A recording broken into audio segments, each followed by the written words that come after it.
DD போட்டிங்களா? இல்லை sir, இன்னும் போடல. காலை வணக்கம் நண்பர்களே. சேர்ந்தே போன்ற பயணத்தில் இன்னைக்கு நாள் 86. இன்னைக்கு நாள்ல பாத்தீங்கன்னா 2 நாள் முன்னாடி உங்களுக்கு நல்லா தெரியும், எனக்கு பைக்ல ஒரு சின்ன சம்பவம் ஆயிடுச்சு. அந்த சம்பவத்துக்காக தான் இன்னைக்கு நான் ஹாஸ்பிட்டலுக்கு வந்துக்கிறேன்.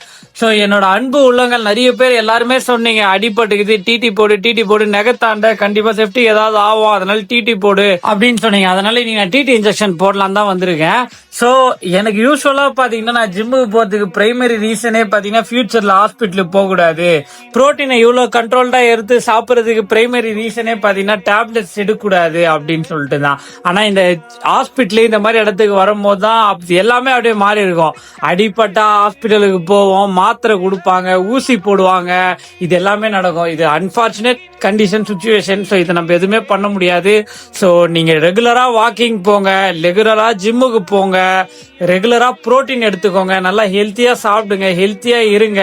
இந்த அடிப்பட்டது உங்களுக்கு சீக்கிரம் ஆறணும் அப்படின்னாலுமே அதுக்கு புரோட்டீன் தான் நம்மளுக்கு மேஜரா தேவை. இந்த சம்பவம் நம்மளுக்கு வந்துச்சு, இதுமே எந்த சம்பவம் நடக்காம பொறுமையா நம்ம பார்த்து வண்டியை ஓட்டிட்டு போவோம். நீங்களும் வண்டியெல்லாம் பொறுமையா ஓட்டிட்டு போங்க. இதை மாதிரி இன்ஃபர்மேட்டிவான வீடியோ நீங்க பார்க்கணும்னா ஏஜிஎம் பிளாக்ஸை சப்ஸ்கிரைப் பண்ணி சேர்ந்தே போன்ற பயன் சேர்ந்து வாங்க. வரட்டா.